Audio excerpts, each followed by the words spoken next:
এই চুমকি কি করো? কি বানাবে আজকে? দেশি মুরগির ঝোল, মটন কষা, আর দুপুরে কাতলা মাছের আলু দিয়ে ঝোল হয়ে গেছে, কাঁচা মাথা দিয়ে ডাল। তো বার্থডে পার্টি খাওয়া দাওয়া আজকে এটাই হবে, আর ফ্রাইড রাইস।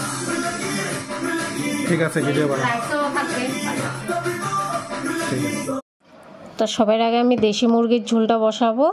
তার জন্য আমি কড়াইয়ের মধ্যে তেল গরম করে নিয়েছি, তেজপাতা দিয়ে দিয়েছি, কুচানো পেঁয়াজ দিয়েছি। এখন দিয়ে হালকা একটু ফ্রাই করে নিব পেঁয়াজটাকে। তো তোমরা সম্পূর্ণ ভিডিওটা দেখতে থাকো। তো আমি পেঁয়াজটি হালকা ভেজে নিয়েছি। একদিকে মশলাটা রেডি করে নিয়েছি আমি। আদা, রসুন, কাঁচা লঙ্কার পেস্ট, জিরা বাটা, ধনিয়া গুঁড়া আর হলুদ গুঁড়ো দিয়ে মশলাটা রেডি করে দিয়ে দিয়েছি কড়াইয়ের মধ্যে। আর মশলাটাকে আমি হালকা ফ্রাই করে নেব।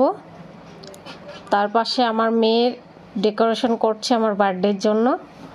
ও খুব একেবারে সকাল থেকে কখন সাজাবে মামার বার্থডে।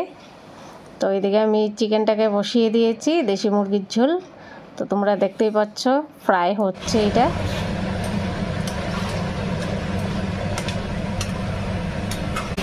এদিকে আমি চিকেনটা এদিকে নিয়ে গিয়েছি, চিকেনটা এদিকে হতে থাকুক। এদিকে আমি মটনটা বসিয়ে দিব। মটনের দিকে আলুটি ভেজে নিব আগে আমি।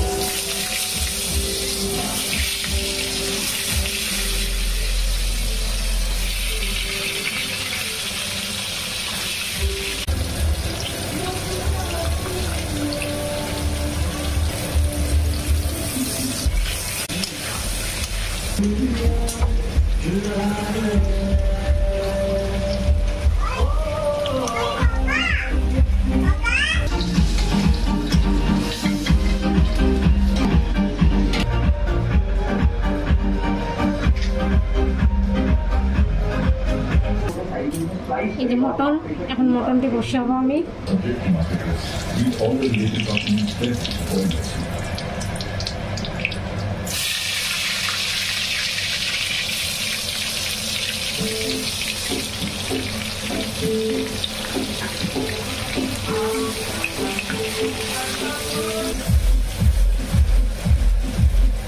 এখানে আমি 1.5 কেজি মাংস নিয়েছি।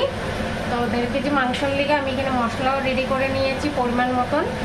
আর এখানে আমি পেঁয়াজটা কম দিয়েছি, কেন পেঁয়াজ বেশি পড়লে ভাল লাগে না মটনের মধ্যে, তার জন্য।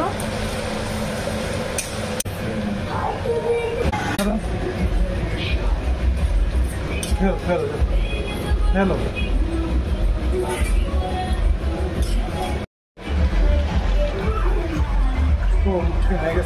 চিকেন হয়ে গেছে, গরম মশলা বাটা দিয়ে দিয়েছি। এটাকে এখন নামিয়ে দিব আমি। সুন্দর কালার আছে না?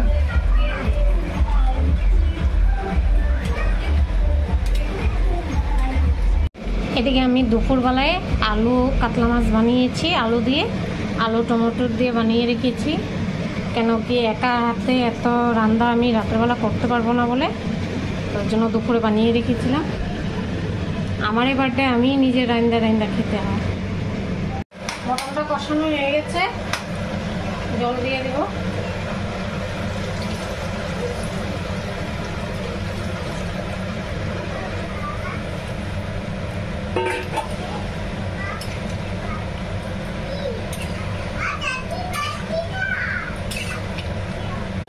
এদিকে আমার মটনটা হয়ে গেছে। তো দেখতেই পাচ্ছ তোমরা মটনটার কালার।